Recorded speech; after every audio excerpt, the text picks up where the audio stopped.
You see that? Yes. Yes. Okay. All right, let's go. So before we get going, it's probably becoming clear, if it hasn't occurred to you yet, that we will be in the Hebrew Bible or the Old Testament or First Testament for quite some time. And the question might occur to some of you, and I don't know, is this a mistake? And the reason I bring it up is because if I preach on the Hebrew Bible for too many Sundays in a row, I usually get a complaint, and I'm chided and told that that I should focus on the good stuff, the New Testament. And I want to push back against that impulse. I was challenged on that in seminary myself by my Bible professors. And one of the books we had to read is this one called Do We Need the New Testament? Now, that's a provocative title. And the answer to the question, according to John Gay, is yes. He's a Christian who loves the Christian scriptures.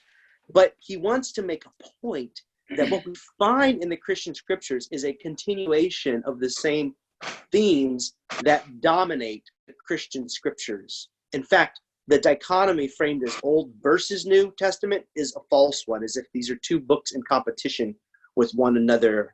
And there's a quote from the book here. In a sense, God did nothing new in Jesus. God was simply taking to its logical and ultimate extreme the activity in which he had been involved throughout the First Testament story. And I hope to convince you of this as we go forward, that you will see, you will hear themes and come to understand stories in new ways, to see that when Jesus taught, he taught from the tradition he was raised in, which was a Jewish tradition, and he loved these scriptures and knew them intimately. So I kind of agree with the president. When Trump on the Bible was asked if he was a New Testament guy or an Old Testament guy, he said, probably equal. All kidding aside, it's my hope to demonstrate as we move through the Hebrew scriptures, the continuity between it and the Christian scriptures. In fact, one can only really understand Jesus fully when one understands the writings that he himself found sacred. I felt the need to clarify that because I do often get questions if I spend too much time in the Hebrew Bible. And we are about to, in the coming weeks and months, spend a lot of time in the Hebrew Bible. So Genesis 1 creation story has been told and retold so many times. And like any story that has been told so many times, we think that we know what's in it. We become over familiar with it, and we think we can see it in our mind's eye. But in fact, when you actually pay attention to the details and allow the story to speak for itself, you will find that we miss or read over or misinterpret a lot. And so I've a popular rendition of Genesis 1 here I would like to play for you.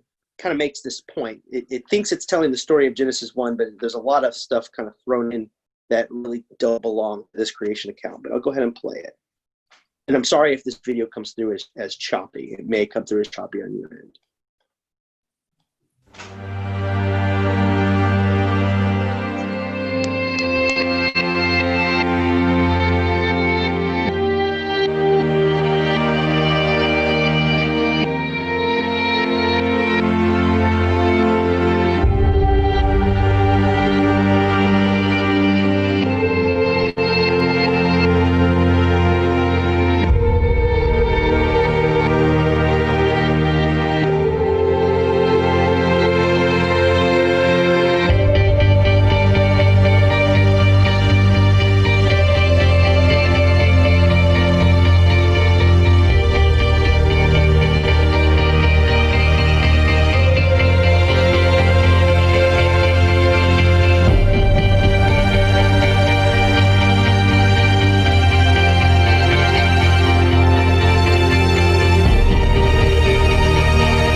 creepy, right? I don't know how clearly that comes through. And there's a lot in that video that I like, actually, but there are some things that don't belong because, like with the perhaps a good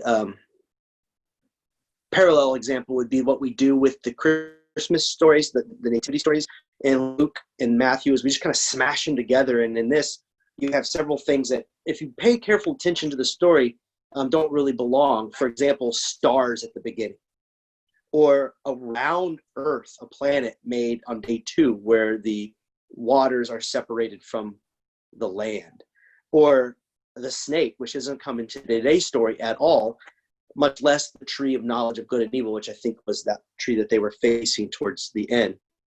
And so we are going to go back to the story with new eyes. But first, I would like to place Genesis 1 in its context.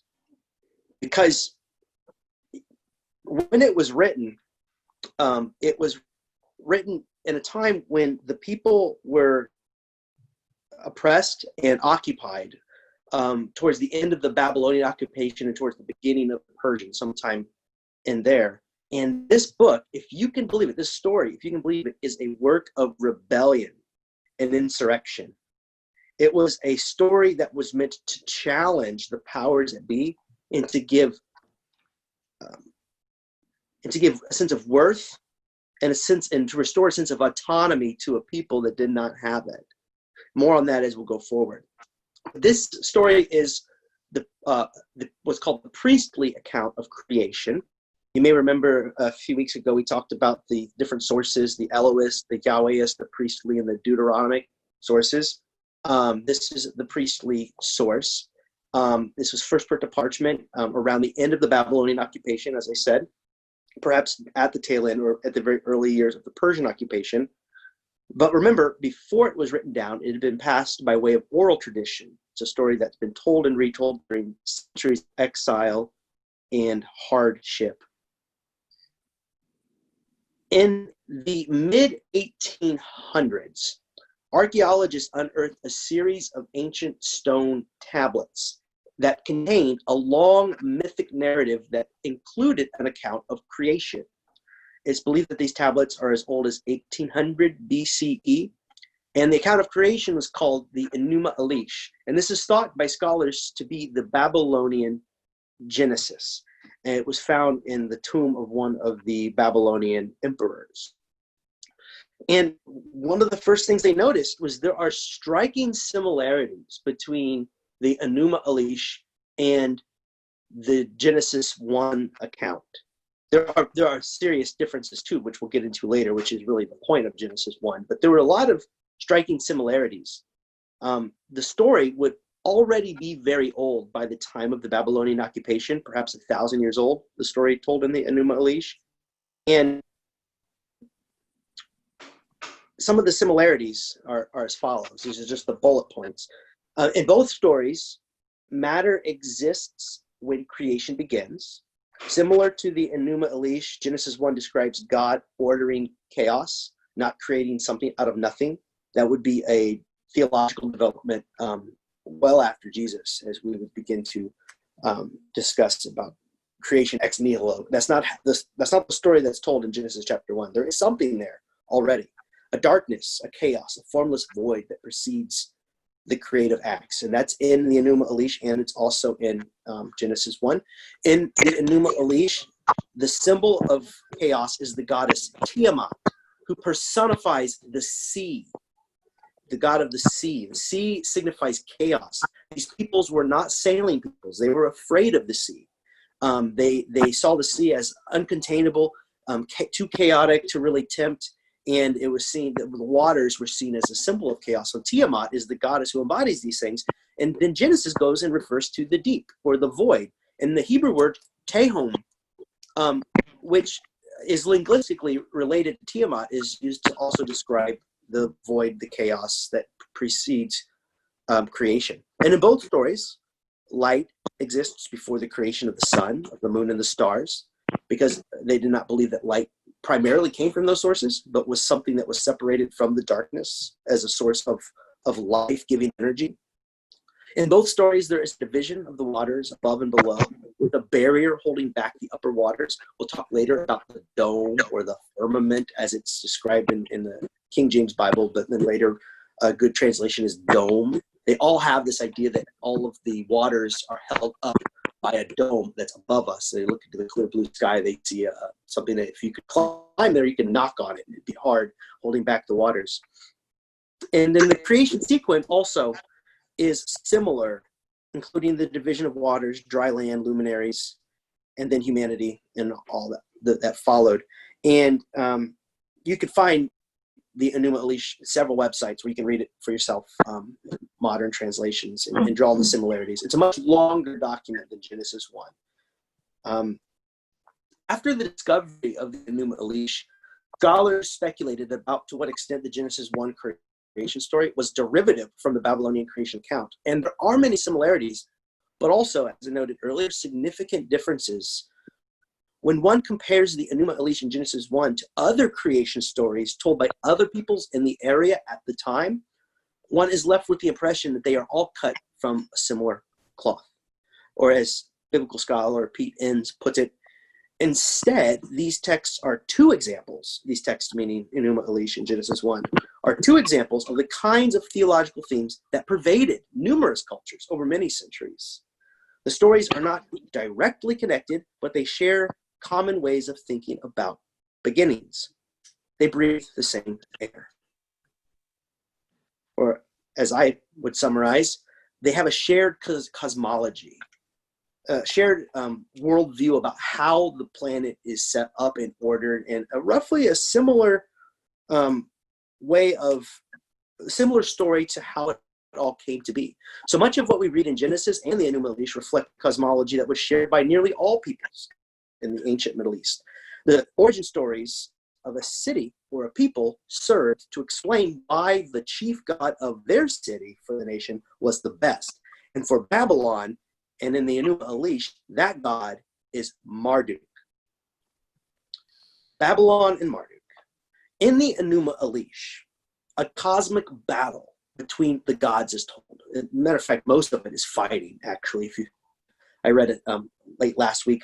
I'd read it before, and I just, so much of it is it reads like a battle epic.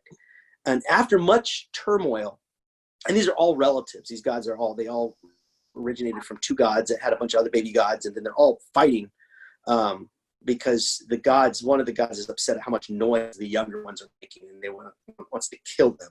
So they begin this big cosmic battle, and at the end of the day, Marduk wins. So Marduk, over time, became the eminent god of the Babylonians. Marduk winning in the story meant that Babylon should reign supreme, and by divine right, for they worshiped the greatest of all the gods, they believed.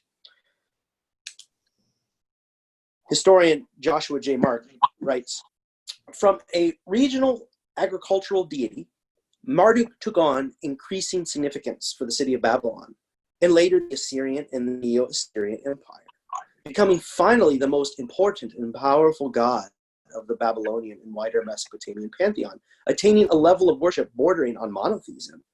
He was regarded as the creator of the heavens and earth, co-creator with Enki of human beings, and originator of divine order following his victory over the forces of chaos led by the goddess Tiamat. Once he legitimized his rule, he conferred upon the other gods their various duties and responsibilities and organized both the world and the netherworld.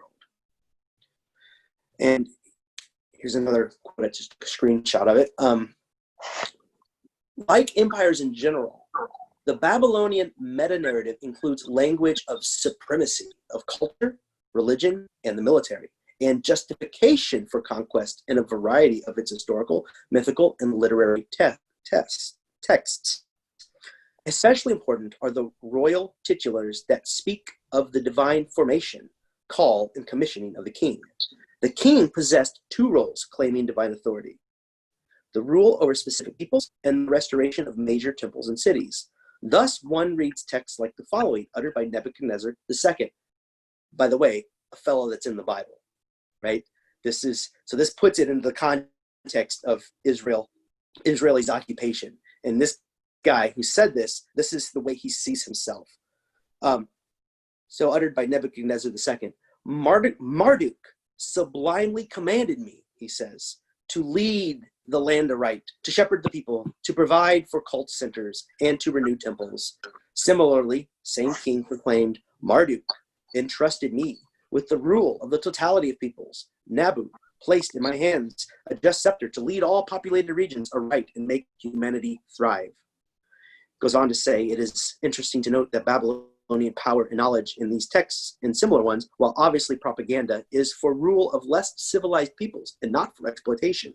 The empire, through its king, is commissioned to protect the conquered nations and to treat them with justice. This is why the gods appointed him to rule the empire of the metropole and its colonies.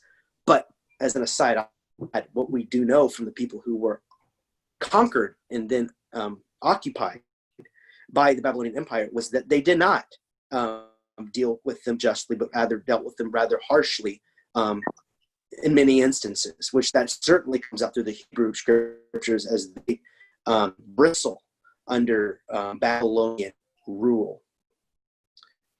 But the idea is that the emperor believes that they have the divine sanction from Marduk, and the origin story, the Genesis story, it serves to give a theological justification for Babylonians' rule, conquest, and subjugation of the peoples. Lastly, and we're almost done with the Marduk stuff until we'll come back to the Genesis stuff. But this must be understood as the backdrop. This story would have been in the air when the Israelites would have been spread out throughout the Babylonian Empire as their peoples were pushed into the diaspora. Lastly, this is from the Enuma Elish tablet 6, verses 33 through 38. From his blood, Ea created mankind. And by the way, this blood is a result of the violence and warfare of the gods. So the humans are created out of violence. One on whom he imposed the service of the gods and set the gods free. After the wise Ea had created mankind and had imposed the service of the gods upon them, that task is beyond comprehension. For Nudimmud performed the creation with the skill of Marduk. So this is, and you see a picture there of Marduk and then the little people, which are the humans that are being created. And the idea is the humans are made because the gods are tired of working, and the humans are created to serve the gods, to take all the work that had been on the gods' shoulders that they're tired of and put it onto the humans to toil and to slave away. And that would become the justification for the people occupied by Babylon to toil and to slave away for the one who stood as something like an embodiment of this god, Marduk. So to summarize, Marduk is the god of gods. Babylon, by extension, is nation of nations. The emperor of Babylon is charged with subduing other peoples, just as Marduk subdued the other gods.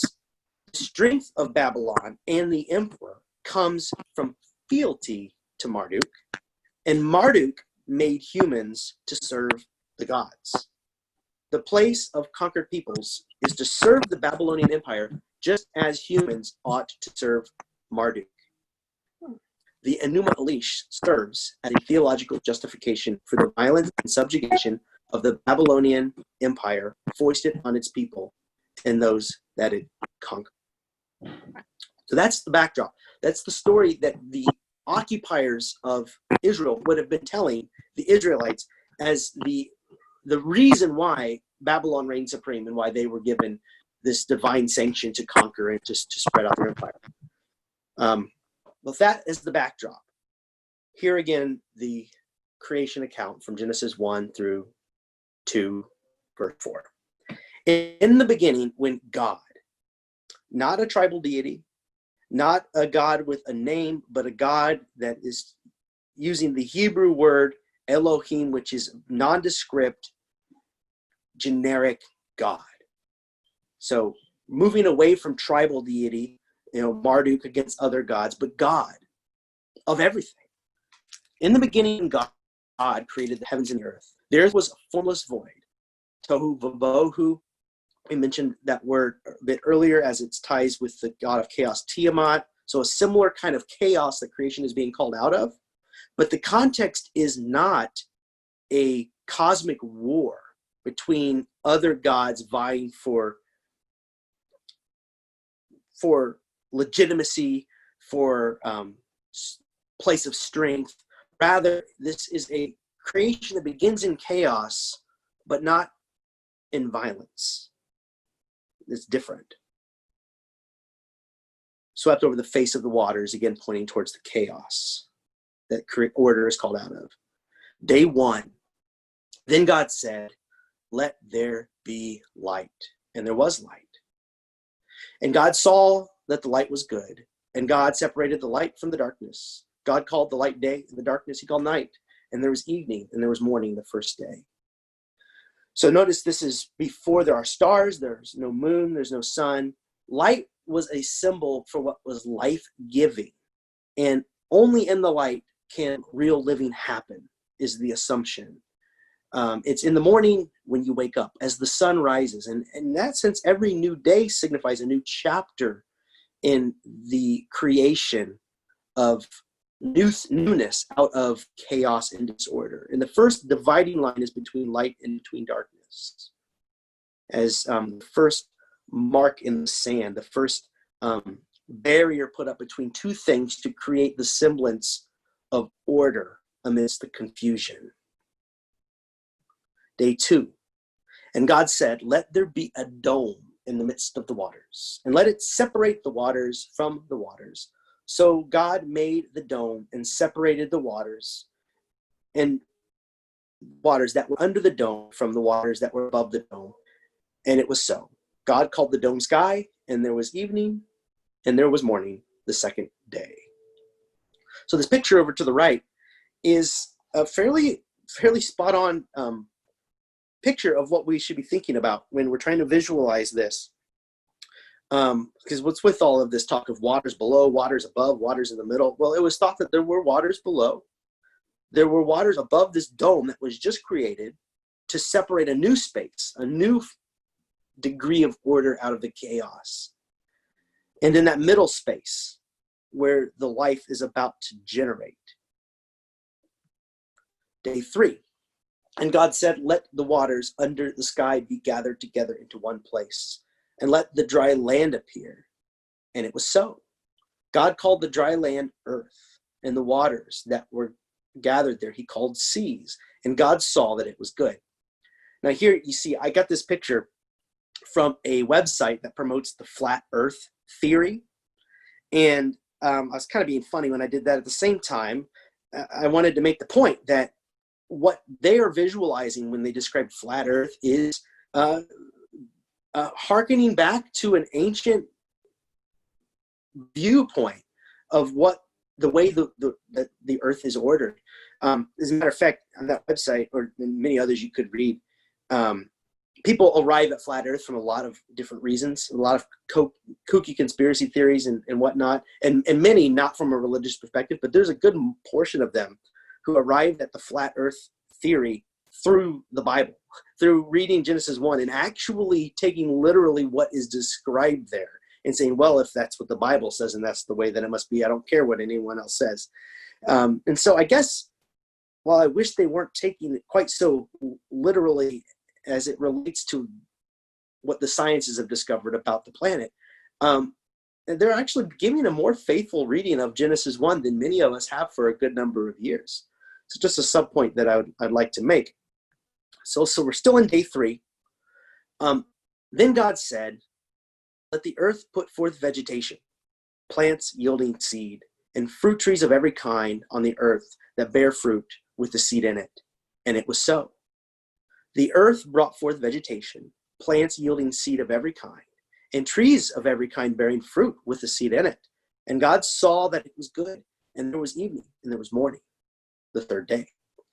This passage here got me in trouble in Sunday school when I was in 4th or 5th grade, because I had just learned about photosynthesis and how the plants need the sun to create the energy that their leaves make.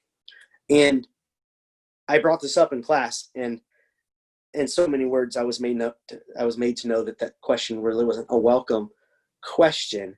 But that would not have been an issue for the ancient readers of this text, because as we said earlier, they believed that light came independently of the orbs that cast out the light, the sun and the moon and the stars. To them, this was proven on overcast days where you can't see those things, yet they're still light. And so, and also question as to whether or not they understood the relation between light and plants, and that they needed light. I'm sure most of the horticulturalists and farmers did make that connection, because through observation you can see how plants need sun and thrive in the light. But this wasn't as much a conundrum as it would be for modern readers today. Day 4, and here come the sun and the moon and the stars.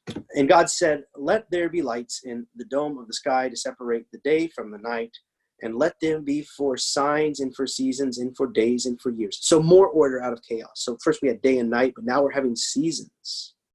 And the days even made more obvious by the appearance of these orbs in the sky at certain designated times. Again, calling a greater order out of chaos.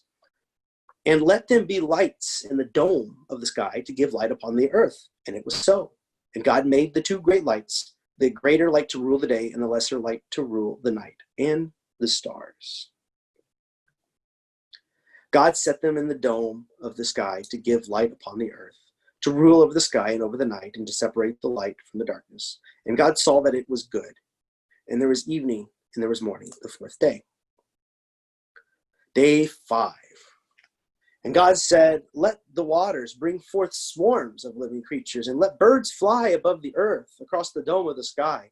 So God created the great sea monsters, and every living creature that moves of every kind, with which the waters swarm, and every winged bird of every kind. And God saw that it was good. And God blessed them, saying, be fruitful and multiply, and fill the waters in the seas, and let the birds multiply on the earth. And there was evening and there was morning, the 5th day. This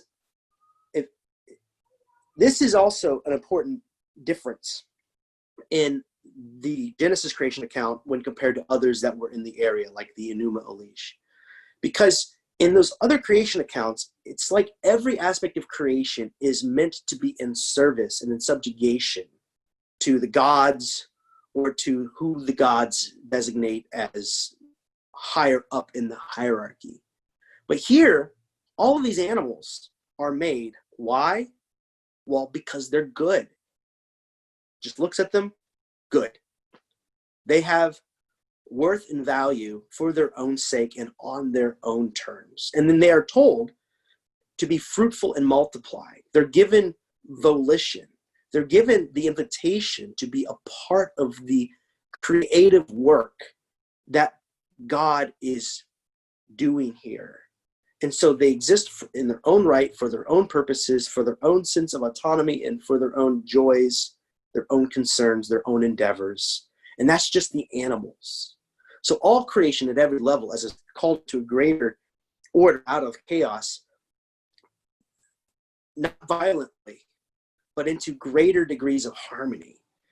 And everything is designated as good. In other words, even if the first day and the second day were all that there was, it's good, irrespective of what follows. Everything matters and is good and is a blessing and is to be blessed. Day 6. And God said, let the earth bring forth living creatures of every kind, cattle and creeping things and wild animals of the earth of every kind. And it was so. God made the wild animals of the earth in every kind, and the cattle of every kind, and everything that creeps upon the ground of every kind. God saw that it was good. Notice cattle is mentioned twice in just a few sentences, because cattle, livestock, stuff that animals you would domesticate to basically serve your needs in your own bellies and your own for your own sustenance, here lumped in with the rest of creation that indicates that they are beholden to no one, and that they have, even the animals that we think of as animals that live in service to us, have their own kind of autonomy and are good in their own right. Then day 6. And I'll point out to the right, I have several pictures as we go forward of who we think of as Adam and Eve because of the next creation story that we'll be talking about next week.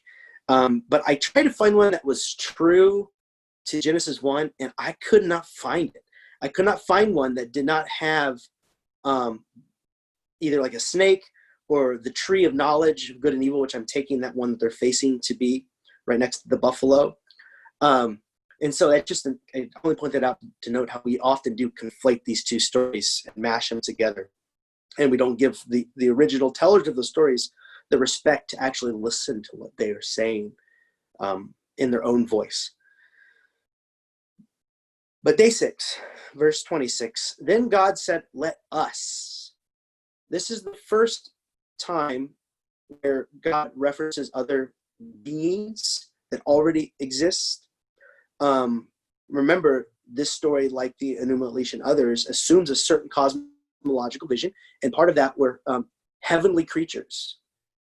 For the Enuma Elish were other gods. In the Hebrew Bible, it's more like messengers and those angels that we'll meet later that bring messages to the prophets, or messages of warning or dreams to Joseph. But it puts the God in a community with other beings that are seemingly assisting and helping and participating. So that invitation to participate is extended into the heavens, and it's not like it is in the Enuma Elish where everything's in competition. It's cooperative, it's collaborative. No one's trying to beat someone out or to get the upper hand in this story. Let us make humankind in our image. And a lot has been written about the significance of in our image. But the point seems to be, as it's reflected on in Hebrew writings going forward, that humans are invited to become co-creators, co-imaginators, I don't even know how to say the word, collaborators in this endeavor called creation. So they can think outside the box. They can think of new things. They can decide to plant a garden in a certain place. So they can decide to cultivate one space and then leave another to its own purposes. But to be definitely a participant. And that's laid out in the verses that follow, according to our likeness. And let them have dominion. This is a word that has not always carried the connotations it does today, where we get a word like dominate, which seems to mean that we are subduing, another word that comes up here in a second, subjugating something to ourselves. When in reality, the word means caregiving. Let them have a caregiving and a nurturing presence over the fish of the sea and over the birds of the air and over the cattle. Remember, all of these things having already been proclaimed good. And we are to work with the God who called them into being towards their betterment and their welfare. Over all the wild animals of the earth and every other creeping thing that creeps on the earth. And God blessed them. And God said to them, be fruitful and multiply, fill the earth, and there's that word, subdue.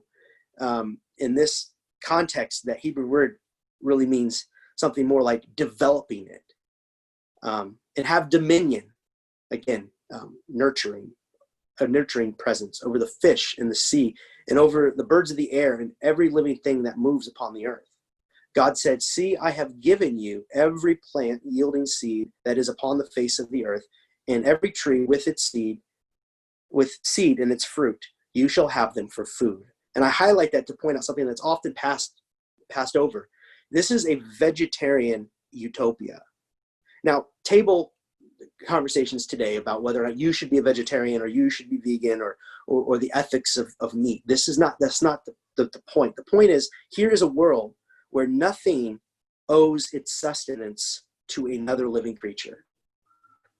That everything has autonomy and has what it needs, and it doesn't have to exploit, damage, harm, kill another thing to have and to maintain that autonomy.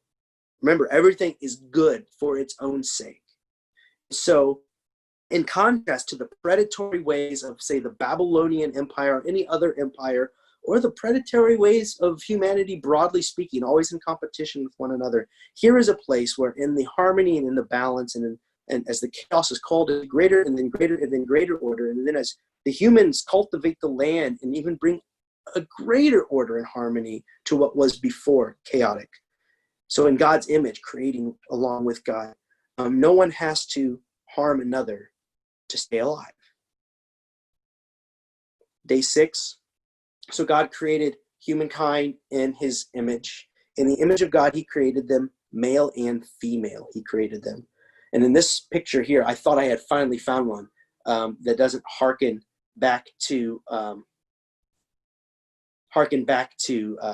the creation account in Genesis 2 and 3, but then right off to your right, you see there's the tree. So couldn't quite pull it off.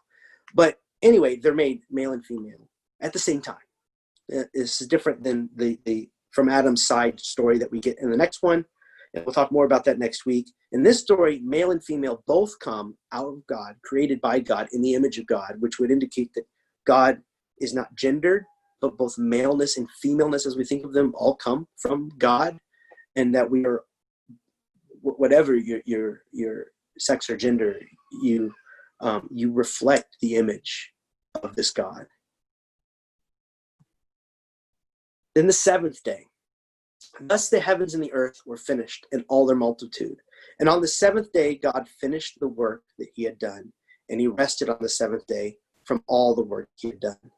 So God blessed the 7th day and hallowed it, because on it God rested from all the work he had done in creation. Which rebukes a culture that feels that every single moment must be occupied with work or we die. It's to suggest that there is enough abundance in the world that you can accumulate enough in 6 days to have the 7th day off, and even God will model this in choosing to rest, which doesn't mean you need a good nap after being exhausted. It means that you just enjoy what is there. Leisure in the truest sense, where you're taking it in and in love with it all on the 7th day. And then, I don't want to get bogged down here, but one last sort of strange line concludes the story. These are the generations of the heavens and the earth when they were created. And then it pivots into the second creation, the Yahwehist creation account that we'll talk about next week. And I only bring it up to point out something or to reinforce a way of thinking that helps us better understand the composition of the Bible. Remember I said that there are different sources, right? And that what we have is the Torah and the Hebrew Bible, broadly speaking, are a collection of different sources that were compiled together to serve as a more or less seamless story or narration. But here we have a line that almost always, actually every instance I could find, is preceded by a genealogy that doesn't come, right? Now, there are several genealogies later written by the priestly source that might have been originally put in right at this point. But as we now have it, it's just sort of like a line that sort of hangs there with really no place to go. But I only include it just to point out that part of reading the Bible and understanding it, trying to identify the different narrative threads. And here we see how one narrative thread was just sort of dropped off for now, just to make sure that we get the second creation story right with the first. But I don't want to get lost in the weeds. It's just interesting to me. So Genesis 1, as I said, is a rebellious work. The world is not born in violence, but in peace. God is the God of all, not a tribal deity like Marduk, who prefers and promotes Babylonian rule, conquest, and customs. God is God of all persons. There should be, in other words, but one tribe. Humans aren't created to serve the gods in this story, as is true in the Enuma Elish, and by extension, some emperor who stands in proxy for the gods, but are rather created in God's image. So we're kin to God rather than slaves, servants, indentured to God. Terence Freetham writes in the New Interpreter's Bible Commentary, in the ancient Near East, the king, as image of God, was a designated representative of the gods ruling on their behalf. Genesis 1 democratized this royal image so that all humanity belongs to this sphere, and interhuman hierarchical understandings of the image are set aside. And of course, as I said a second ago, males and females are created simultaneously and are both made in God's image. So Genesis 1, or the priestly account, subverts the messaging of creation accounts that serve empire, violence, tribal divisions, and entrenched hierarchies, and democratizes the human race, putting us all on equal footing before God and before one another. And again, as I said, this story is an act of rebellion, a reclamation of a people's dignity and sense of worth in the midst of oppression and isolation. Could you imagine what it would be like to have been held by the Babylonian Empire, or having had your family moved miles and miles away from the place you call home, and then whispering to this story to your children at night as you tell it again and again and say, no, they've got this Marduk story, but let me tell you the real deal. You were not made by the gods to be slaves to empire. You were made by God in that image to work with God in pursuit of a greater harmony. And if you really pick at the implications, you would say these people who are enslaving us are, down the line, our brothers and sisters in our kin. And it might lead you to wonder in creative ways what reconciliation might look like between you and those people that this story has called your kin. And I'll conclude with this quote from the Chalice Guide to the Old Testament, this portion written by Rick Lowry. Uniquely among the creatures, women and men are created in the image of God, so they may rule the earth as God rules the universe. The world of Genesis 1 is a benevolent vegetarian utopia where no living creature must die that another may live. Unlike the harsh, uncertain life of unceasing toil and political domination faced by most peasant households in ancient Israel, the world of priestly creation is exuberantly productive, yielding 7 days of wealth for 6 days of work. Seventh day rest is the crown of creation, the fulfillment of God's creative activity, and the model for human life in this abundant world. Sabbath, the untroubling leisure of a sovereign ruler secure in power, is the royal birthright of every human being created in God's image. For those of you who are interested, here are my sources. Put them on the screen so somebody can pause them later, come back to them. Okay, I'm coming back. And you may unmute yourself as you like, or I can ask you all to unmute. So this story, far from being like a children's story that is set in a certain time way back when that's kind of cute to tell, actually has significant implications for today, if you really think about it. Because we are a culture that is, I don't want to say enamored with work, but we definitely don't feel like we have very many moments to breathe. We are definitely a culture that is trying to learn what it might look like to not live well on top of and in spite of another person's well-being. Like this idea of exploitating labor is still very much alive and part of the conversation. And this, whether or not we can live in harmony, or whether there must always be this give and take for one people to prosper, as the Babylonian Empire thought, versus the image we get here in Genesis 1, where it says, no, there's enough for everybody and everything has its own sense of worth and autonomy, and nobody needs to exploit or harm or damage another. It's a very provocative work. And in its own time, when the Israelites were telling the story, it was a way for them to reclaim their sense of worth and identity, and to even offer an overture to the Babylonians in a way to say, hey, humankind was made by the same God, not your Marduk. And because that is true, You are our distant cousin. I think it'll preach. What do you think? Yeah.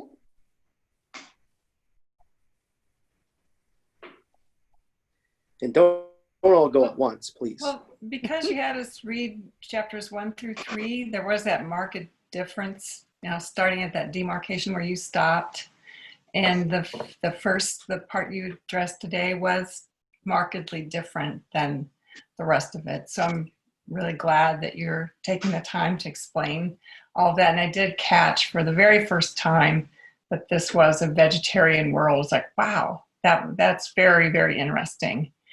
That nobody had to die. No creature had to die. It was a self-sustaining world based on seeds and fruits and things that God had provided. That was a very, very interesting idea. And I didn't know the context at all, but that makes it even more remarkable given the world they were living in. You get echoes of that in later stories. Like, why is it that Shadrach, Meshach, and Abednego and Daniel are insisting on eating vegetables in the context of the empire? Oh.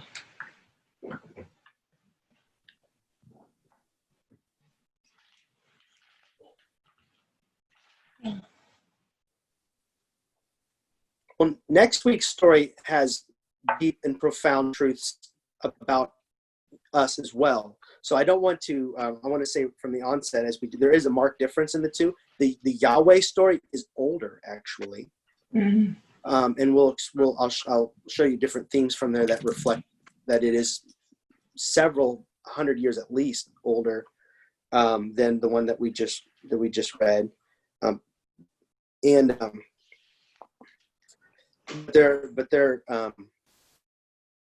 there are very preach-worthy things that come out that are very important, that are often missed as we fixate on the wrong things or misinterpret things flat out.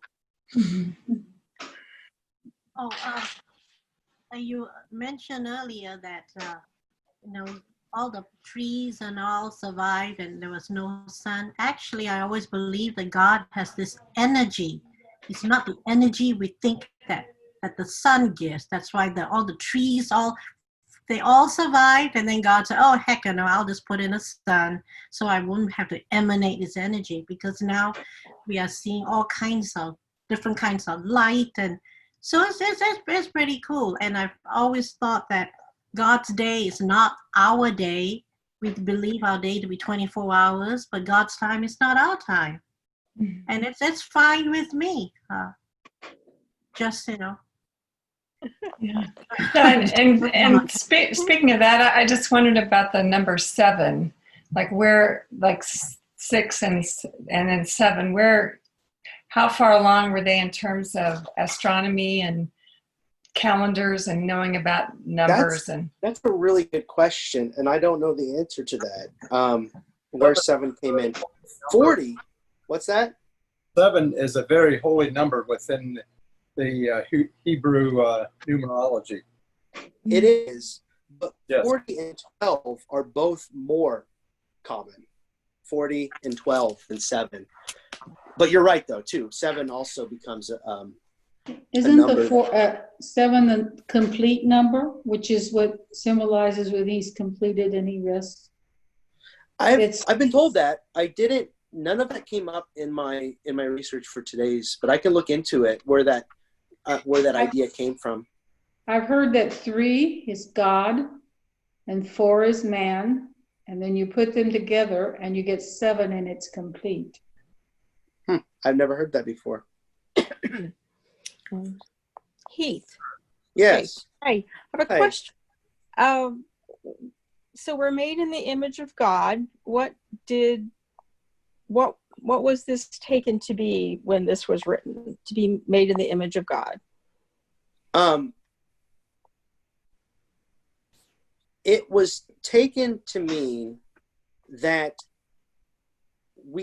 the way that humans functioned in the story that we just read, just Genesis 1, is the greatness included. Right. to order, to create, to care, to nurture, all sorts of things. And so the Hebrew interpreters of this Bible would often, almost everything I read would have a clause that say, now this is not to be taken to mean that God is anthropomorphic with hands and feet walking around. As a matter of fact, it's clear in this text, the Spirit that's hovering over the waters. It's this sort of very nondescript sort of presence that is there in the midst of the chaos, you know, but doesn't have a body like we would understand it. Now, the God that we are about to meet in Genesis 2 and 3 does walk around. You can hide from this God. Seems like you can surprise that God. You know, and of course we back read and say, well, that's just the authors, that's just God being clever, you know, kind of tongue in cheek with humanity. But actually, if you read other writings about other tribal deities, they all behave that sort of way. Walking and talking. And in one case, you know, you have this strange line in the middle of that we're not going to spend a lot of time on because it's not really part of that story, where some of the heavenly beings breed with the humans and create a giant race. Right? Yes. This is, I mean, it sounds like, well, why is that in the Bible? Well, you could probably call to mind very similar stories from other pieces of ancient literature. I mean, even to Greek mythology, which came later, where you've got this interplay, Hercules, for that matter, Odysseus, and all of these. So it fits the time. The question isn't what is literally true in terms of history. The question is, what is the writer trying to say about God that is different from what other people are saying about the divine? And in this case, we've got a creation story that has echoes, unmistakable echoes of other creation stories that is through, I believe, inspiration from a prophet describing God and humanity's relationship with God in a different way, a way that we still hold today, as we believe that we are all children of God on an equal playing field, and that all of these hierarchies of class and between gender and other things are our problem. Not God didn't make it that way. And so this story brings us back to that. So, but to get your original question, image of God, I don't know how much of it said it seems like this value makes us valuable. Value. That's just how it strikes me, is because we're made in God's image, then we have value. We're important. I don't know.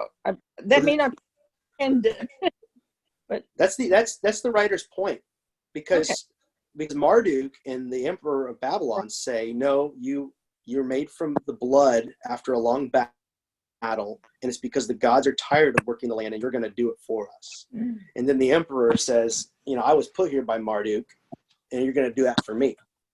And that was enforced in their creation story. This is the way God wants it. The gods want it. The most violent God wins, and that most violent God was tired and made you to serve the gods, in this case the Babylonian Empire. And this story says, no, everyone is God's. There's no Marduk, there's God, the one, the people, and we are all brothers and sisters and children of that God, which is a different saying. It's different. And it was, like I said, this was a rebellious work. It was the work of a people that were trying to change the narrative to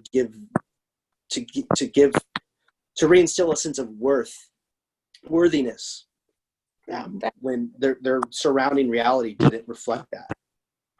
So this is a related question as one I wrote down, and that is, does the story tell us why God took upon this creation, this act of creation? Does the story tell us why this was initiated, or do we need to know that? Or you could infer, it's just an inference, that the proclamation of the increasing degrees of order, the proclamation that they are good, that order is better than chaos, and the more like God, the creation looks, meaning, us being the image of God, and then differing degrees going down. Doesn't take plants very seriously, for instance, but the cattle are mentioned several times because even then, those were their domesticated animals. So you almost see the beginning of an ethical discussion about the fair treatment of the cattle in this story. Mm-hmm. And in the story, the answer is they don't serve you; you serve them. Okay. So,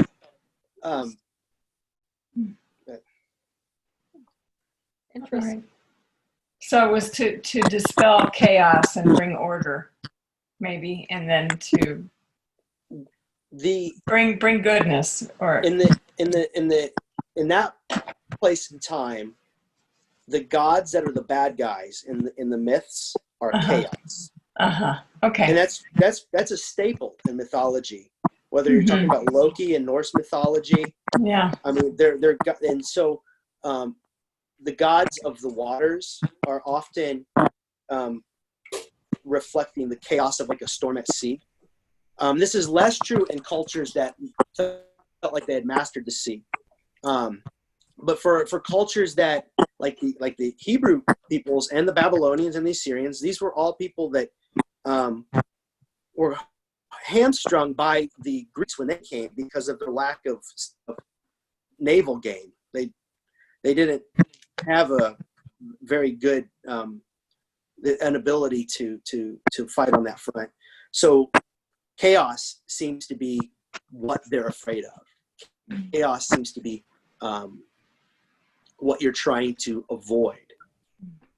And so, I mean, this becomes really reflected in descriptions of the Jewish temple that would come later, where the measurements are so exact. And it's like not a detail is spared. And the idea that this is reflecting the order that is in the place where God is in heaven, and we're bringing that kind of into earth. It's where that idea comes from.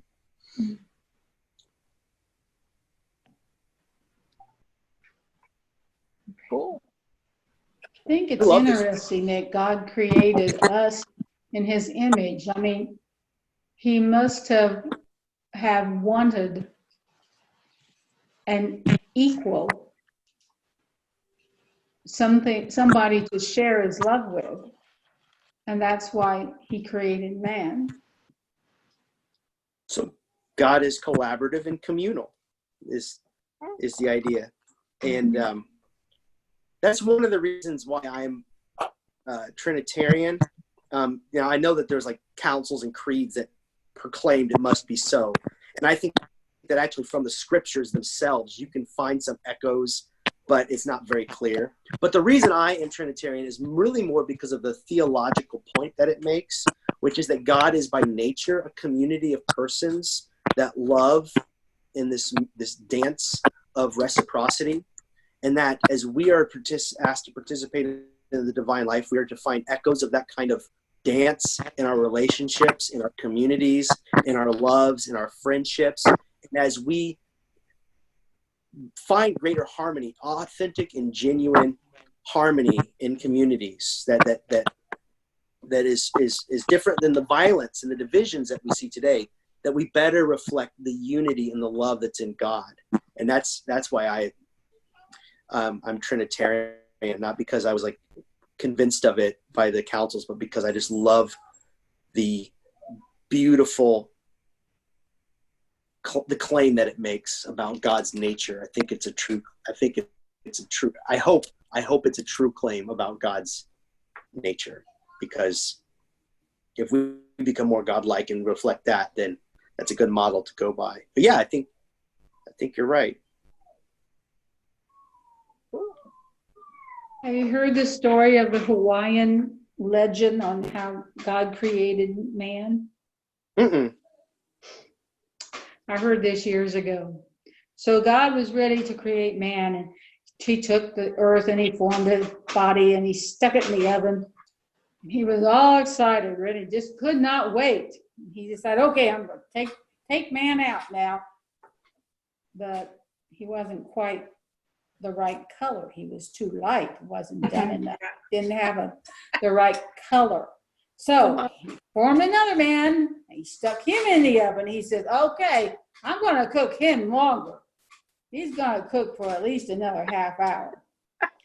So then he took the man out of the oven, and his skin was very brown. He was too done. So he sent him aside. And then he made another man and stuck him into the oven.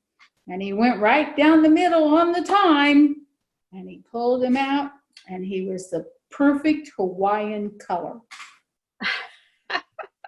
Reminds me of the gingerbread man story a little bit.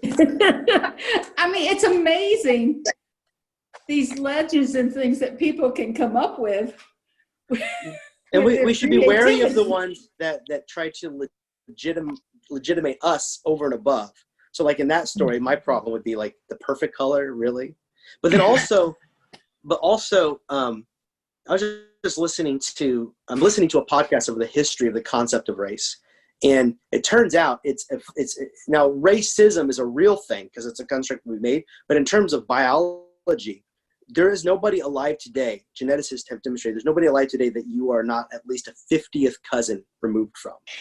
There is more in common with you and every other person. There's more genetic variance in herds of penguins than there is in the entire human race. And Wow. so, yeah. So we are 99.9 and then some identical genetically to every other human that is. We all came from the same place in Africa, and then we developed different shades of melatonin as we acclimated to cold places and warm places. And it's a shame that this really false science and sociology got so embedded in our mind, especially in the 50s and 60s, to where a story like that, which by the way, I enjoyed your telling it, don't get me wrong, makes some sort of sense, right? Because we think of your textbook growing up would have probably had the three races: Caucasian, Negroid, and Mongoloid. And the Caucasian would have been like here, and they would have been caricatured. And I've seen the textbooks but it was all based off of false assumptions about race as an idea. Turns out it doesn't really, in a genetic sense, exist. And this was better understood in the ancient times where we're reading about slaves. Slaves were not gathered along color lines. It was based off of people that you occupied. So the color of your skin, if you were a slave, it run the gambit. That's just not the way they thought of it. I know, that's a tangent. If you owed someone money, you became a slave. It didn't matter what color you were. Yeah, it became. And you could be a slave for a certain length of time, and then it was forgiven, and you were a free man again. Whereas, that's not the way we tend to think of it. Well, because it changed, but that's a whole nother thing. But Yeah. I threw a lot at you today, and I know I didn't provide a lot of opportunity for conversation because I was afraid I had a lot of stuff to get through, and I didn't want to it to go over long. Speak candidly, and it's okay if the answer is yes to this, but was it too much? No. No. No. Okay. Because this story that we're so familiar with, we're getting more, but because we have the basis, it's not as much. And the explanation of the other formation of the other gods was helpful in understanding the story. Yeah. Well, good. Heath, in January 1979, I took from Dr. Jerry Jansen. We just studied the True Creation account. Of course, I've forgotten most of it, but what I do carry is from the first account, man, M-A-N, was made from dirt, and women was made from tissue.